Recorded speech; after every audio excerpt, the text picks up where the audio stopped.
Welcome to Real Talk with Tina and Ann. I am Tina. And I am Anne. I have a question for you, Tina, and for everybody. Do you like where your thoughts are taking you? Solomon in the Bible said, as he thinks in his heart, so he is. You have to change your mind to change. And, I have to be honest right here. Old thoughts have come into my head, and it is not a good place to live right now. I wish I could say that I'm just not going to do this, but I honestly think that it has to do with how strong a person is at the time or how weak you feel. Because I'm not feeling that strong right now. I'm still getting up and moving, that fake it till you make it. But I'm having this where my old problems are my now problems, and my head is having a hard time getting past this. I'm telling myself, don't do this. Don't allow hard times to lie to you about who you are or that you can't move forward. What do you do when you're in a bad situation that can't be changed? You can't do anything about it. For instance, Tina, your mom is in a really tough spot and she's going through a really hard time. And that is a chronic situation. And what do you do when you're in that kind of a situation and you can't do anything about it? It's a chronic state, and you have to constantly talk to yourself about how you are going to move forward in this. Another instance is, and I want to talk about this, but I want to talk about it very carefully. I had a situation that drained me to my core back in the day, and I didn't know what to do. Not all things are changeable, and we can just leave in some situations, but we have to figure out how to live in certain things and without believing the lies that might infiltrate our thoughts along with it. I'm reading this book, Winning the War in Your Mind by Craig Groeschel, maybe his name. And one of the first things I see, which I swear this wasn't by mistake, or, it's kind of like a God thing. I can let God's thoughts become mine. That was a lot to digest, and I think it was so powerful. And the book by Craig Groeschel, I feel like, is something I should be reading too. Mm, I read something this week, ironically, that made me ponder the very things that you're talking about. This is mm, from Adam Grant, and it said, a mm, sign of wisdom is choosing not to believe everything you think. A mark mm, of emotional intelligence is choosing not to internalize everything you feel. Thoughts and emotions are possibilities to ponder, not facts to accept. We mm, don't always have to invite them in, but we do decide whether they deserve to stay. mm. Amen, sister friend. And I thought that was so powerful. It's had me kind of thinking all week. And I feel like whatever issue you're talking about has triggered your past, and that's okay. I don't like Mm-hmm, it for you, but that's okay.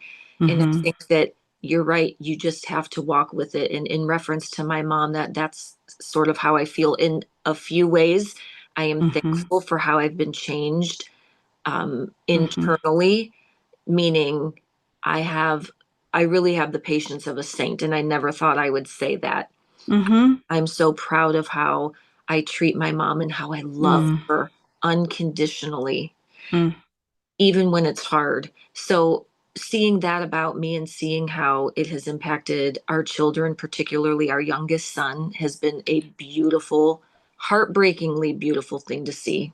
I wish he knew her the way I knew her, but he loves her just as she is. That's powerful.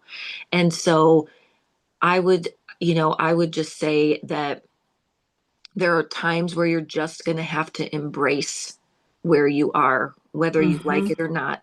And mm, you just have to keep moving, because moving is motion. Motion keeps us going, and it will mm-hmm. eventually take us to where we want to be. Yeah. I mean, our lives move in the direction of our thoughts. And that's just a fact. And it's And okay that you have those thoughts where you need to pause and process them to be able to keep moving forward. yeah, I I actually I had some meetings with some people in the last couple weeks that I don't, and I'll talk more about this later in the podcast, but I really don't like to bring people outside of my circle into my life. I don't like to. Hmm. And unless I choose them and I trust them, and in both situations, when we were talking about what's going on, they said, wow, this has got to be so triggering for you. How are you? And that instantly shuts me down when somebody asks me that question. Like Tina, if you would say, oh my gosh, Anne, that's so horrible. How are you? I'd be fine with that question because it's you. But with somebody that I don't really know, it brings up this, oh, I'm fine, and A I'm not going to, wall. Yeah. yeah, I'm not going to answer them honestly. I am for counseling. I don't want this to appear as if I'm not for people on the outside coming in and helping. But I have to be honest, I have a wall with certain people, and it just instantly goes up when they say, well, and how are you? And it's just like, oh my gosh, I'm good. And that's the only thing that you're going to get. So it's being able to let other people, and it's a trigger. Hmm. I can tell. I'm sorry. I wish it wasn't, but hopefully you can move forward and be able to put the wall down a little bit. So maybe instead of a door, it becomes a window, and then maybe you can open the window a little bit so that you can eventually be able to Right. communicate and see that as just a friendly, that person maybe doesn't need to know all the things about you, Yeah. but maybe you could say, boy, I'm okay, just, struggling a little bit right now with Mm, A, B, or C, mm-hmm. or I'm okay, I'm just struggling, or I'm just in a season of hard, and Mm-hmm. then see what happens from there. But I mean, at the end of the day, because I do this too, if I don't feel comfortable with you, you're not going to get anything out of me. See, It's true. But I mean, in a way, I would say I think we need to listen to that too. There are different levels of friendship and trust with different people. There yeah, just are. And that's why yeah. you have the inner circle and then the next circle and then the next circle. Sure. Yeah. I Hmm. mean, when I was in college, we had that target, the little circle Hmm. and then each one and what they were and letting people into your inner circle and how important that is and boundaries and everything. So, yeah. I mean, in AA, it was a thing called stinking thinking. And that's what I'm and when it gets a hold of your brain, it's not a good thing. And normally in AA or in treatment, that's when you call a sponsor. It's like, okay, I'm got some stinking thinking going on here. I'm going to call or my friend. And, I have lots of friends. And sometimes it just gets to the point where in a situation like right now that's going on in my life, it's so much. It's like you've been stabbed, like you're breathless, laying on the floor, and you don't have anybody that you really feel like you want to talk to. And really the only one that you trust is God. In my case, the only one is God. In the book Winning the War in Your Mind, he quoted from 2 Timothy 1:7. God has not given us a spirit of fear, but of power and of love and of a sound mind. And I wanted to look up exactly what a spirit of fear is because I'm not myself. And I really didn't think about that this could actually be a fear in me that's happening. When I looked it up, the first thing that came up was constant anxiety or worry, feeling overwhelmed by what ifs and worst case scenarios, a tendency to anticipate danger even when it isn't present. And I can say that I probably am there right now. My thoughts are not in a good place. Like I said earlier, you and I have talked about how our nights can be, sometimes in the middle of the night. And that's kind of where I'm at even during the day. I hate that. I'm so sorry. I know though you'll be able to work through it, and I can relate Mm-hmm. to this, and I know so many people can too, of that feeling of being consumed by anxiety, the what ifs. It's like your mind is playing out a thousand worst case scenarios all at once, and then when night hits, it feels like everything amplifies, right? I don't It understand does. why it does that, but it does. But here's something I've learned: fear thrives in the dark. And when we can start Mm, to bring light to those thoughts and to just name them for what they are, just name them. thoughts, they can lose their power over us, I think. You know, I will say in the journey of walking alongside my mom with her early onset Alzheimer's, it has opened up Pandora's box for me. I take Mm, anxiety medication. I've taken it for almost 2 years now because of how deeply this has just opened up mm, the spirit of fear, if you will, and then other just sadness, extreme sadness. I mean, my mother's not even mm, 65 and we're mm, in the late stage of it. Things, mm-hmm. when you're a little girl, you just assume, and as even as you grow up, and even as of just a few years ago, I would just assume that I would have my parents until they're 80, and that's not going to be the case for my mom. I feel sometimes that I am alone, not in the physical sense. Like, yes, I Mm-hmm. have a family, a husband, kids, and, my mom and dad, if you will, and friends, of course. But sometimes I still feel alone in that Mm-hmm. nobody understands what I'm going through. And it's interesting because when someone dies, you typically have that support around Mm-hmm. you. It's usually for a period of time and then people's lives go back to normal. But what about those of us who've been caregiving for 5 years, any amount of time, and you don't have per se that support? Now, that's not to say, because I don't want any friends listening who I have that ask about my mom or who send a card every couple of months. That's what I mean. Like that is what I need. And I'm just saying in general, if you don't have the support system at times, it can really feel like you are so alone. And I felt that. And then the thoughts start to go down that rabbit hole, kind of like what you were talking about. And it's really hard to get a grip on them because I feel like they go down so fast. You spiral. It's spiraling so fast.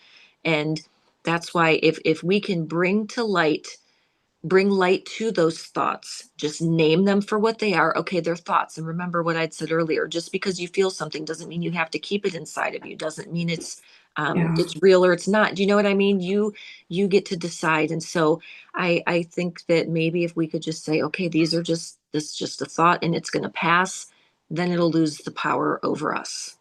Mm-hmm. Yeah. I mean, I really do believe that our thoughts are just some of the most strongest. They are the Mhm. strongest things, and they are really what I said earlier. They're just in control, and they can create what is one of the next ones, a paralysis or an inaction. And, I have felt this at times, but this is when action and strength just has to take over. And no matter what, like you said, I mean, it is a keep moving. We've talked about this before on the podcast, but I can literally feel myself telling myself, one more step, one more step. Absolutely. Oh, I've been there. I've been there when I was on my hiking adventure on the Kalalau Trail. This is what I felt. I was paralyzed by my fear of falling off the side of the cliff because our day to hike in Sure. was during a tropical storm. And Yeah. so I felt Mm, I literally froze on the side of a cliff until my brain like shifted into gear. It was like, get out of neutral. You have to keep going so that you do not fall off of here. It was like, Tina, keep going now. I mean, I was literally that intense with myself. And I experienced that too when my mom was first diagnosed. Completely froze me. It paralyzed me. It consumed me. mhm, And then I had to pick myself back up and say, you have to you have to start doing something so that mm, you don't stay in this hard, messy place for too long. I believe the longer you stay, the harder it is to get out. Feeling, you have to feel it to heal True. it, yes, but you can't stay there too long. It gets harder and harder to get out. And that's where it comes down to what I brought up earlier is that, what do you do when you're living in it? It's not a situation where it's in your mind only. It Hmm. is you are living in this situation and you can't get out of it. The only time that you can get out of it is when you create your own respite. Maybe it's prayer or just getting away for short periods of time, going in another room, or just doing whatever you need to just to feel a little, maybe a bath. You know, those are the types of situations where you really can only get out of what's consuming you. And so it's more than just your mind. As soon as you leave the bath, whatever it is, you're walking right back into what's creating the stress. So, there's not much of a respite time. And No, it doesn't give you, and your body, your mind isn't really made for that, to live no, in a constant chronic state of fear. yeah, or flight or fight. Yeah. No, Yeah, you're absolutely right.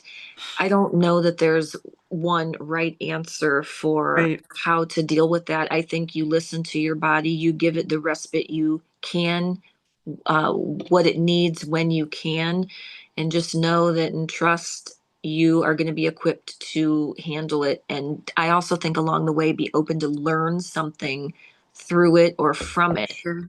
because I think there's always, at least I really truly believe, I try to always look at the lesson. I tend to That's ask good. why less and what do I need to learn more. I have this thing where, and the lady yesterday in the meeting, first time meeting, and she's saying, how is this affecting you? I told her the truth, in that and I kind of bragged about myself a little bit, in that I feel sometimes like I'm a superwoman, That's because you are. I think because that often about you.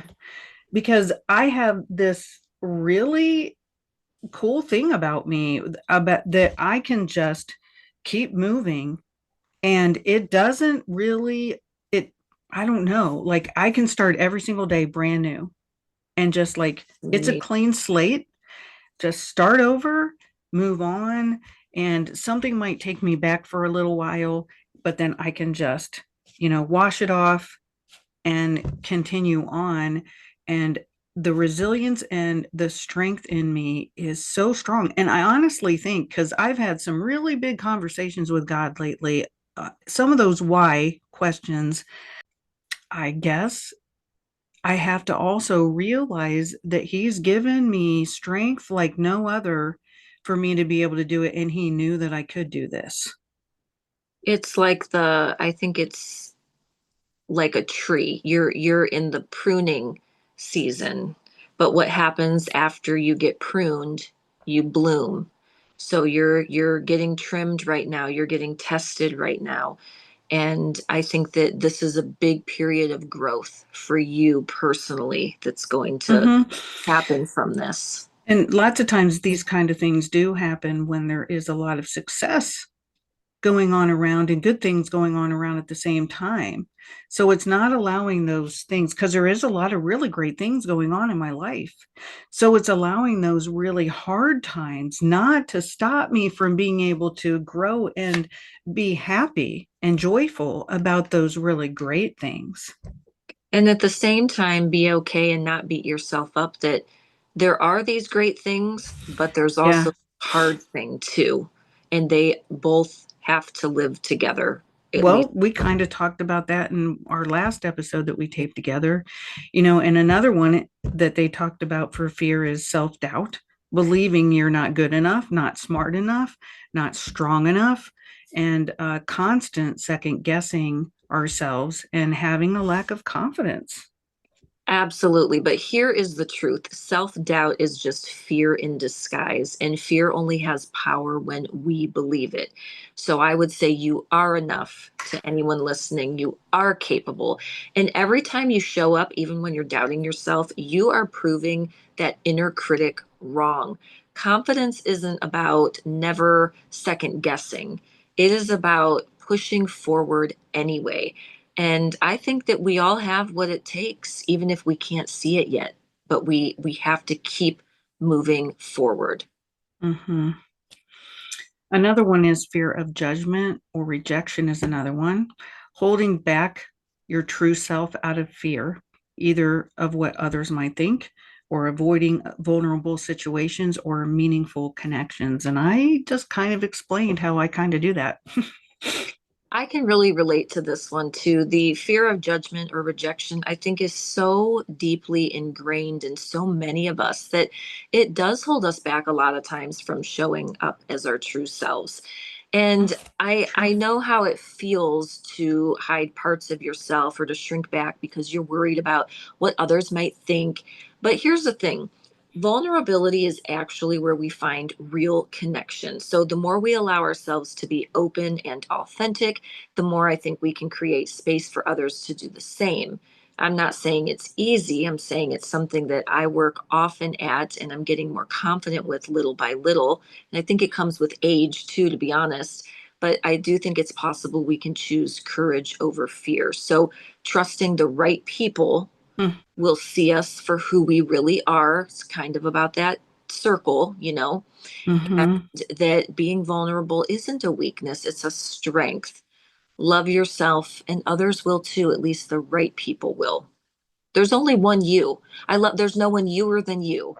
Isn't that Dr. Seuss? And True. I That's love fun. that. So if I ever hear my kids say, "Oh, I want to be LeBron James." I think that's great to aspire to be like him in many ways. The way he Mm-hmm. takes care of himself, the way he takes care of his Right. family, the way he acts as a person. He's never been in the news for anything awful.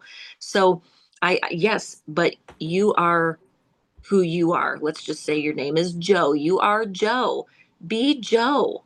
Yes, you can Mm-hmm. be like LeBron James, but there's only one you. So no one newer than you. And I hate to see when anybody holds someone back so or gets held back. I like to think that I'm a safe place and a place that's warm for anyone to just be who they are. We don't have to agree, but I can still love without understanding. And I think if more people understood that, the world would be such a happier, more peaceful place. Yeah, I mean, there's a reason that I went into counseling for a degree. I have a master's in it. And I think that one of the reasons why I went that direction was because I have this where people are want to come talk to me, Mm. and I have always had this heart for wanting to help people. And I have that openness towards other people. I mean, in a lack of judgment, I genuinely feel for the person and where they are and want to help them wherever they are. And but I have a real problem with reversing that and being the one on the other end. And it's I keep people at an arm's length. And that's just where I feel comfortable. And I know too, I'm autistic. And so that absolutely can have something to do with it. Like I said earlier, Tina, you said about yourself, it's true because you would be somebody that I would go to. And I wouldn't even hesitate to call you if I felt like I needed to talk to somebody. But, I really don't like this about myself. And I find that interesting that I don't like it about myself. Why do I do it then? You know, I that's really interesting to me. I I find think this other is the area and where you will probably be growing. maybe. Or it is okay to keep some people you need to keep at arm's length.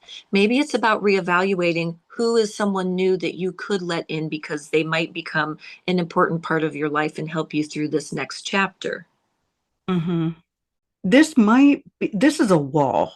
it is a wall for me to talk to people about my, I don't even want to call them problems, my situations, and to let somebody in. I really, in some ways, envy people that can just sit across from somebody in a 50-minute hour, for counseling and just say, this is where I'm at. I don't mind being vulnerable. Like I said, I don't mind being vulnerable in writing. That's what I do. I'll write or talk to God out loud. I'll walk around the house talking to him for an hour, which by the way, really does help me. It honestly does. So, but to sit across from somebody else that I don't really know that well, I think maybe it's something that I need to work through because, it's really funny. It's like I had a really hard time with uh, adults, authority, people, like that as a kid. Okay. School in general. Then I had my older two, and I had to keep getting called to the principal's office again, kind of funny, and deal with that. So, second round, here I am again dealing with all the schools and everything.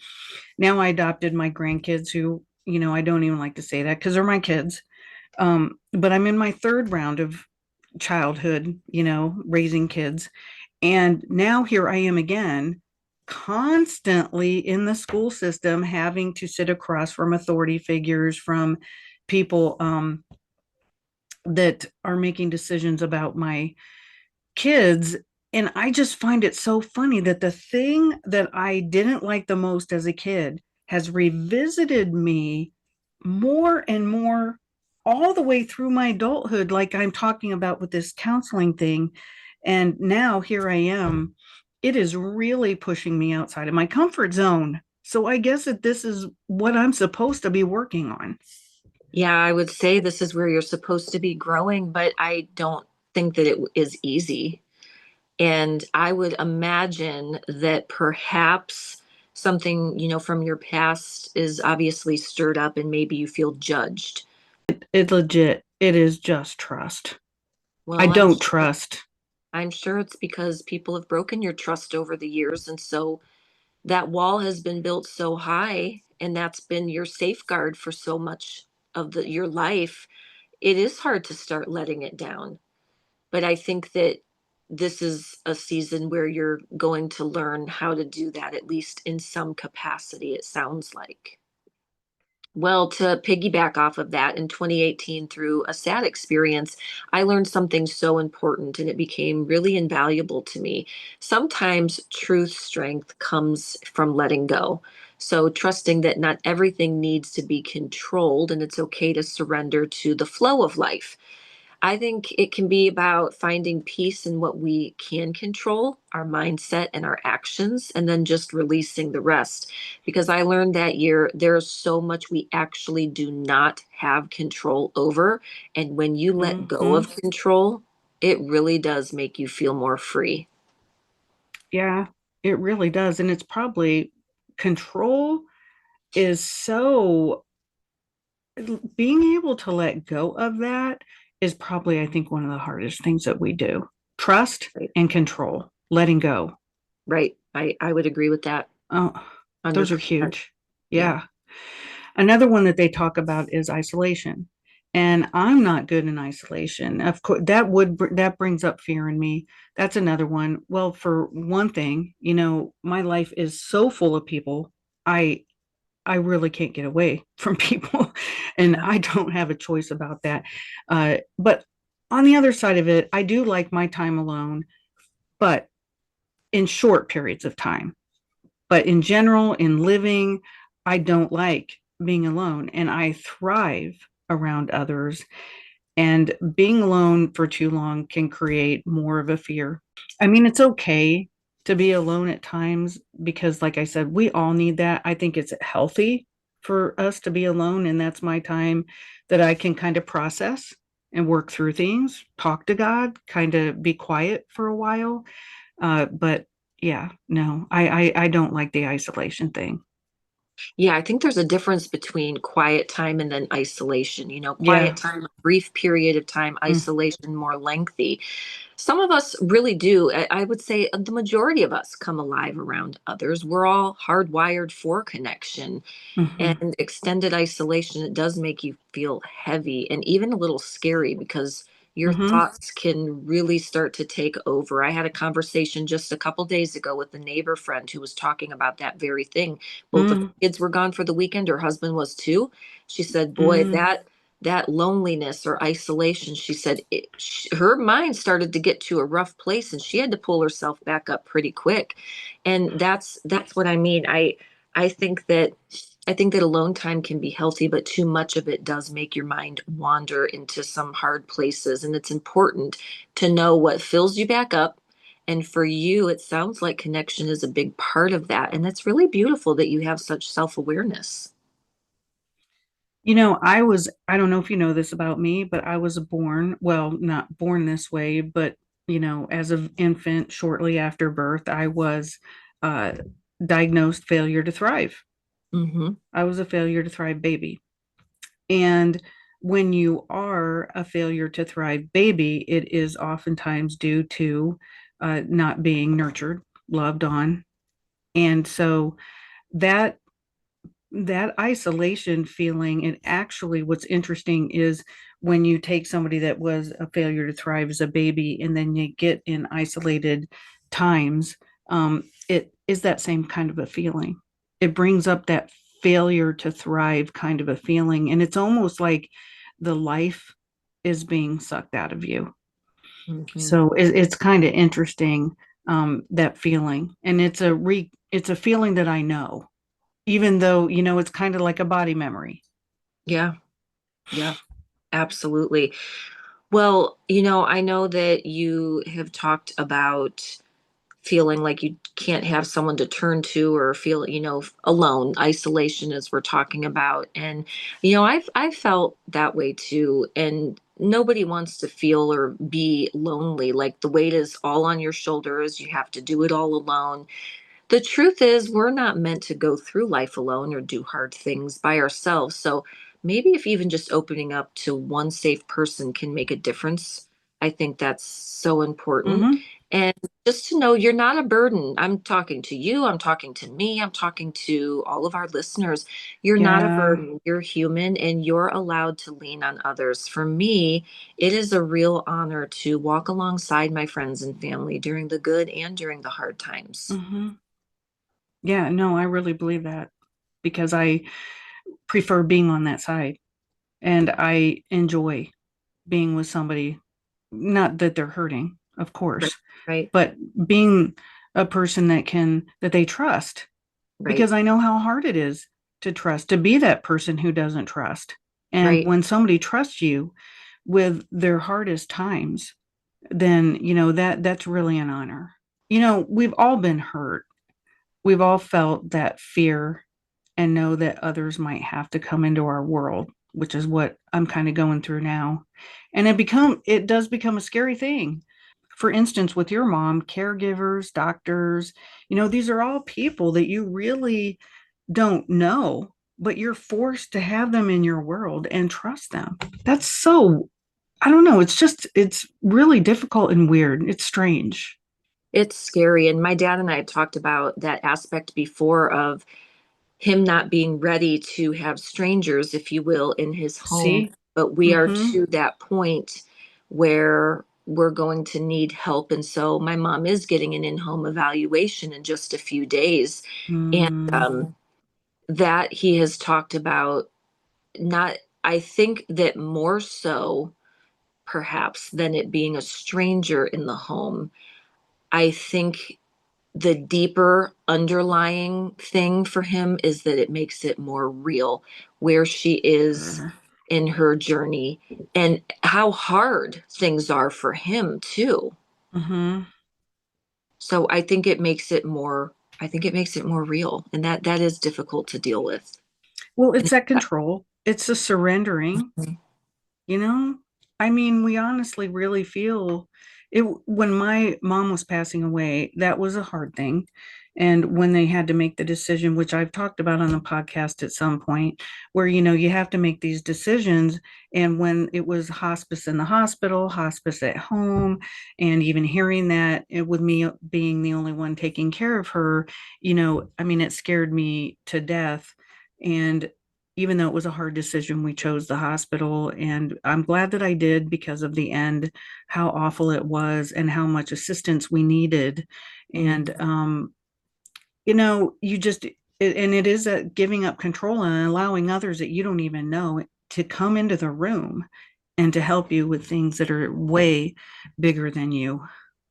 Yeah, it's hard to trust when you don't have a relationship with someone. I think that's really hard for me. And I think that's why I've Mm-hmm. had such issues with doctors over the years is Sure. I don't want to just be the lunch meat line, next, next, next.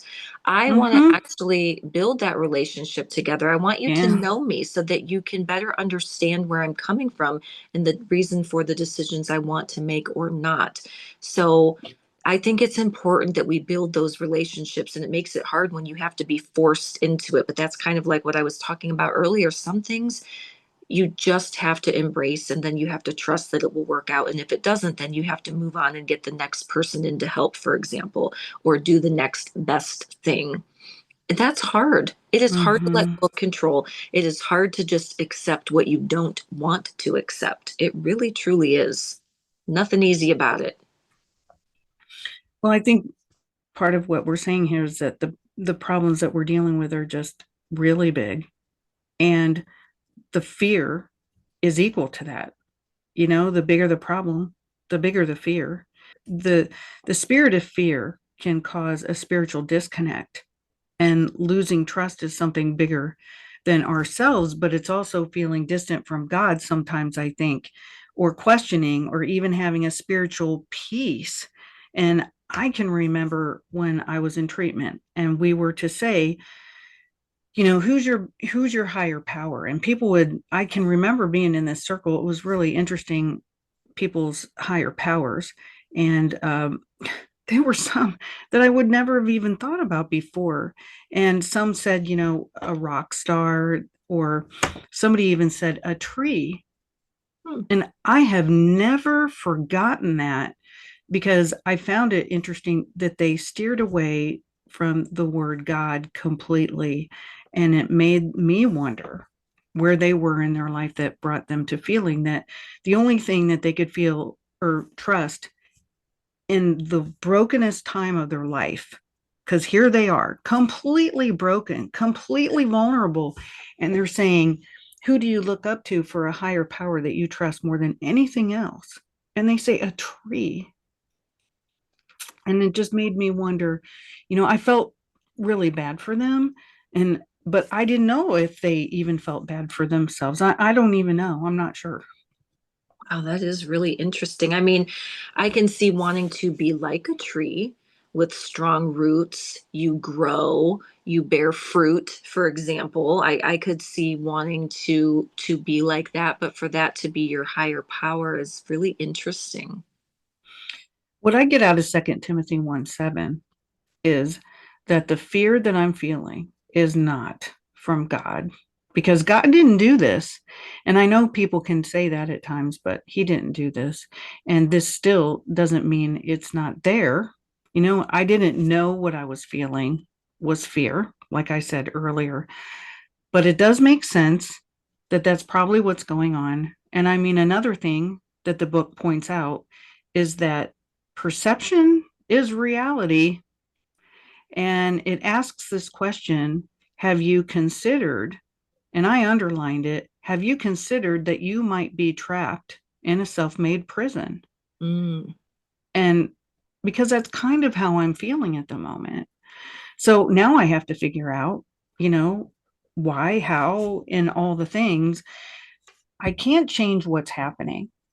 So I have to figure out what I have control over. right. I have control over how I handle things. I Hmm. have control over how I allow this to affect me. I Hmm. have control over if I let it shut me down. I have control over who I allow in and who I do talk to. I do have control over that, Anne, and not to just listen to my own thoughts because our own thoughts sometimes can take us down the wrong paths, and to do things like read this book. I don't think it fell into my hands by accident because I don't believe in those kinds of things. Mm. So I can get down on my knees more, pray more. I have control over those things. What about you and your mom or any other situations that you might be in or have been in that fits this? Well, before I dive into that, I want to say I'm in the middle of reading Lisa Turkist's book, I Want to Trust You, But I Don't. And it's really Mm, good. And I think that that should be the next one that you put on your list because it's really helping me kind of untangle some of these issues, and I think for you especially, it will help you get to maybe the root cause of why it is hard for you to trust new people. So I think that would be a really good book for you. As for me, when, you know, I feel like that's what we've been talking about a lot through this, just with my mom. I've been in situations like this, and I've had to do because the situation I was referencing earlier in 2018 was when we had our stillborn baby, and that, no, mm, I wouldn't want to relive that, but I mm, also wouldn't want to give up what I learned from that, and that is that I don't have a whole lot of control over a lot of things. I have control over how I act and how I respond, like you were saying, but it is times like that that have taught me I just need to ask then, what do I need to learn from this instead of asking the why question. So with my mom and other difficult situations that I've faced, and one that I'm just kind of in with one of my kiddos right now, and it's not like a super big deal or anything, but it is trying to figure out, well, what is the next best step? What is really going on with him, and do we need to get a stranger essentially, involved, someone that he could talk to. And mm, I don't know all of those answers just yet, but I do know that it at least is in my mind where we're thinking about it. We're trying to figure out the next best step. We're trying to, like, okay, we can control this, but we can't control that. And mm, how do we move forward? And I think that's probably the overall feeling of our podcast episode is you can feel all of these things, but you still have to move forward. You need respite. You still have to move forward and handle it. You can't control so many things, but yet you can control how you act or react to what is happening in your life. And I think maybe just taking the time to sit and process all of that is really, and just working through all of those layers like an onion. Okay, if I don't trust, if this triggered me, why did it trigger me? Okay, now I have all these new people. Why don't I want to trust them? Oh, it's because at this point in my life, I did and I got burned. Oh, and it happened again at yeah. this point in my life. Okay, well, trace those steps back to find out where it came from. Remind yourself, okay, these are either true things that happened or these are just a thought. And okay, well, I'm older now and that's not going to happen again. Or I'm older and wiser now and I can work through all of this. Something. And I know you wanted to talk about writing, and that was one of the other things I was going to say is that can really be so Hmm. helpful and therapeutic and also provide Yeah. clarity. Yes. Oh my gosh. When I write, I have a completely different perspective by the time I get to the end of the page. It happens every time.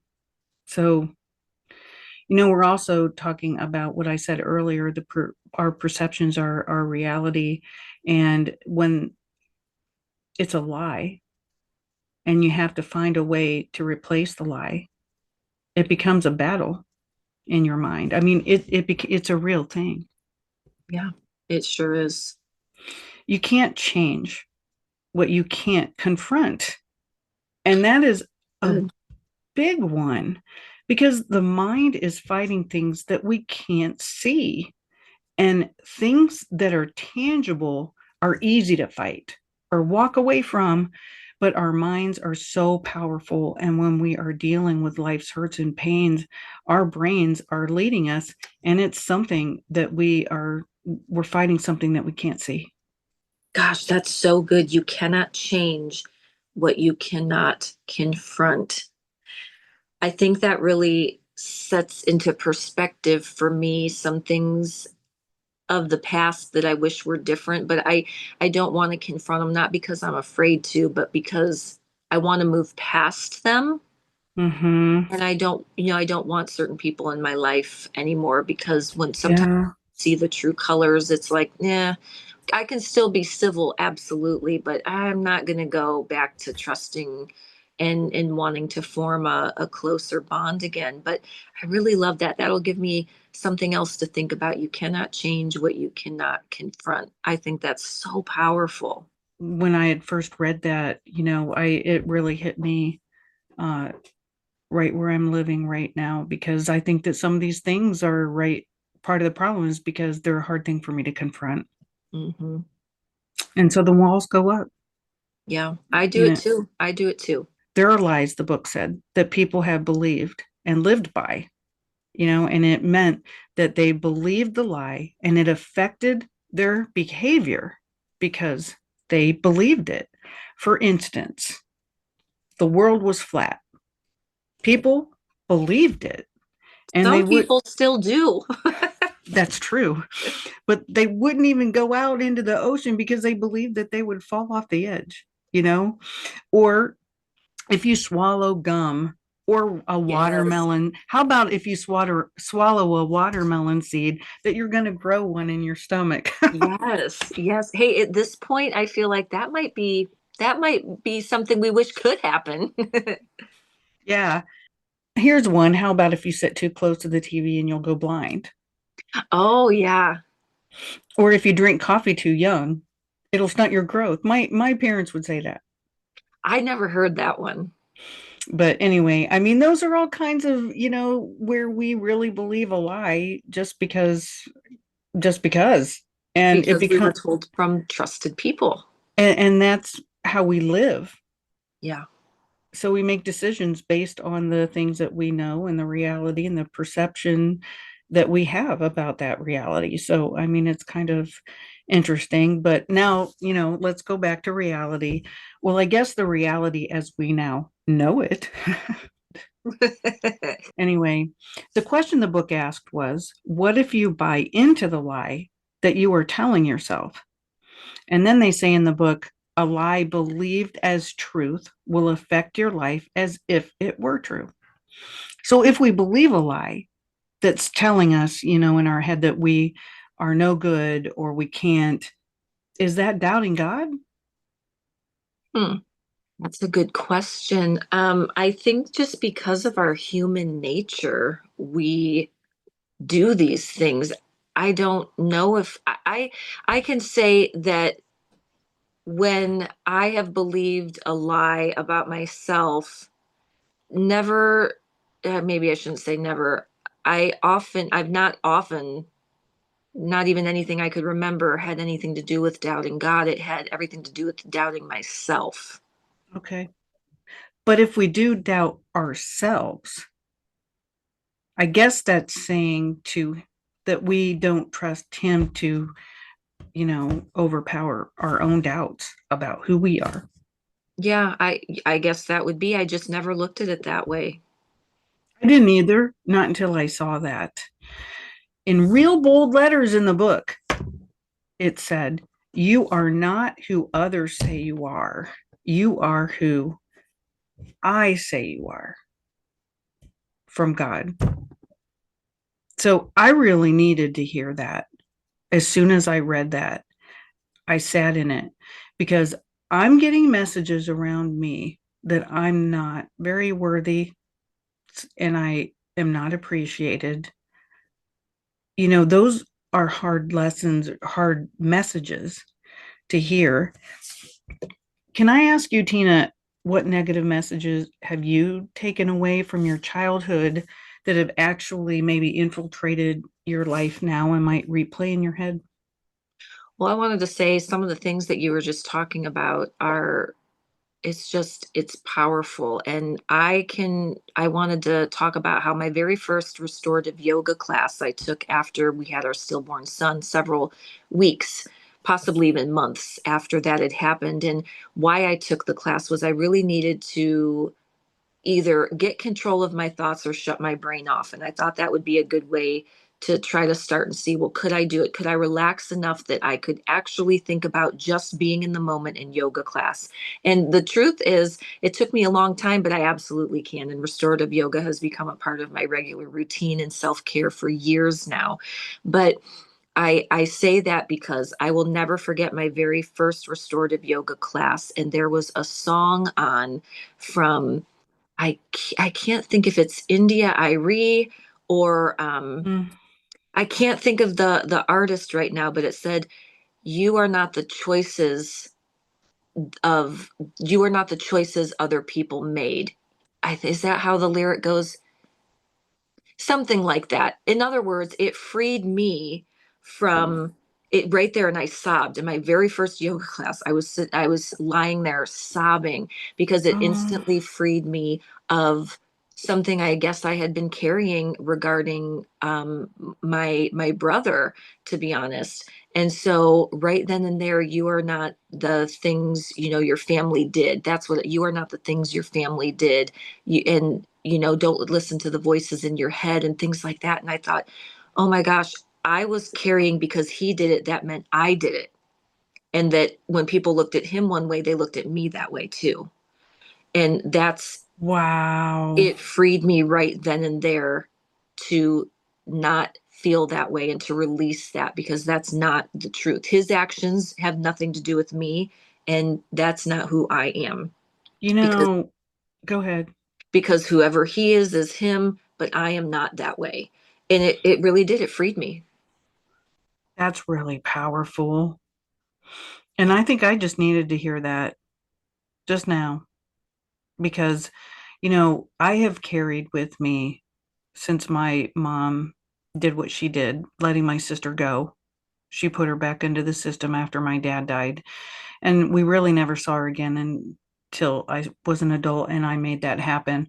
And It's well, the song is India Irie, I Am Light, in case anyone wants to uh, look that song up. It was India Irie. It's called I Am Light, and it's beautiful. And you should absolutely listen to it. I That's will, those I lyrics will, come from. but I just want to say, that that's really powerful to me because when I went through those few really rough times as a kid, and then you take it to your adulthood and you're still owning it, like you just talked about, you're still owning it, even though it wasn't yours to own. Yeah. No, absolutely. And to answer the question in finality that you had asked me, what negative messages did I take away from my childhood that I might replay in my head? I don't know that I've ever talked about this before on the podcast, but there is someone who really hurt me deeply from a young age until my mid 20s, when I feel like God was saying, "Okay, you can handle this now. You're going to have to deal with something hard." And I told this person I didn't understand his decisions when I was younger to give me up, okay, if you will. I'm talking about my biological dad.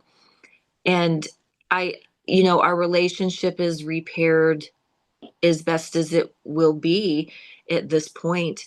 And I don't, I hope I don't want him to listen to this and be discouraged. I mean, I would just say that for the longest time, I just replayed over and over and over in my head when he told me, he laughed at me when I asked him that question and said, maybe if you were younger asking me this, I would actually care, but you need to just be over it.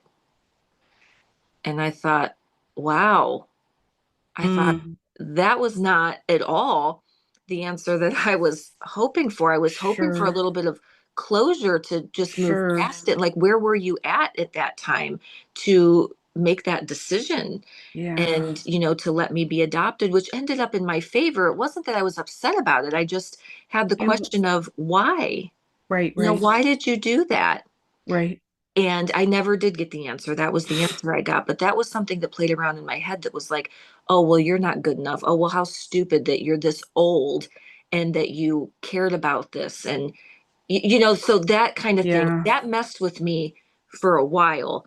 But again, I know when to and where to go and get the help and counseling that I need to work through it. And so I did. And, we Hmm. actually have a relationship now. And I'm glad that we do because for me, I'm able to put all of the things behind and things that I won't behind me and things that I will never be told I'm sorry for. I have to accept an apology I'll never get. And I'm really Mm, proud of me for being able to do that. So those were some of the things. I often fight the lonely here and there. I fight the I'm not good enough. I fight the perfectionism, which isn't something we had talked about in this, but it's something that I that goes around in my head quite a bit. So I think we all have something. We really do. mhm, And I think really truly I like to always go back to some sort of kindness when we talk in our podcast. And I think if we could just be extra kind to the people around us, it would make a world of difference, even if that just means smiling or holding a door or saying hi or a kind gesture. You just don't know what people are going through. mhm. I thought about the answer to that question, but all I could come up with was negative. I came up with, you're no good, not smart, not worthy, never good enough to make it. And even though I have, which is interesting.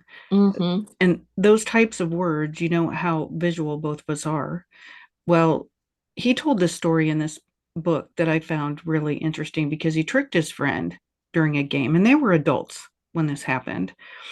That, they were playing this game, and the guy was hiding in the closet, and he went up and he locked it, and he told his friend that he locked the closet. Well, what ended up happening is his friend never tried to even open it because he believed the lie. And Mm-hmm. how powerful is that? He said, living your It's life by a funny. I'm sorry, I didn't mean to cut you off, but that is so interesting because I took away a positive from that. I didn't think of believing the lie. I thought how trustworthy that relationship was. interesting. That was my very first thought was how trusting. Well, he says, Hmm. you know, living your life by a lie is like believing the door is locked when it isn't. So good. It's so good. Yeah. I feel like we've left so much meat to chew on in this podcast, and I hope that that's going to resonate with you too. Yeah. I mean, that's what I'm talking about when I was looking over this podcast. I really started in a different spot. But and I'm glad that we have as many listeners as we do. And I really hope that it affects you as if it affects us because when we start a podcast and then by the end of it an hour later, I feel like I've grown. I feel like I've gotten something out of it. Yeah, I do too, and that's always our hope and goal. So feel free to reach out to either or both of us and let us know what our podcasts have meant to you. We'd love to hear from you. And if you want to drop our email address, that'd be great. You can reach us at realtalkwithtinandann.com. You can fill out the form that pops up and it will immediately notify us that with your email, and then we can put you in our contact information for all of our newsletters and mailings and things like That's that. great. You Yeah, can find and us on Facebook too. So if you go to Real Talk Tina and Ann, you will find us there. You'll see our picture that you see in the background right here. So it'll help you identify that, yes, you have reached the right yes, page. yes.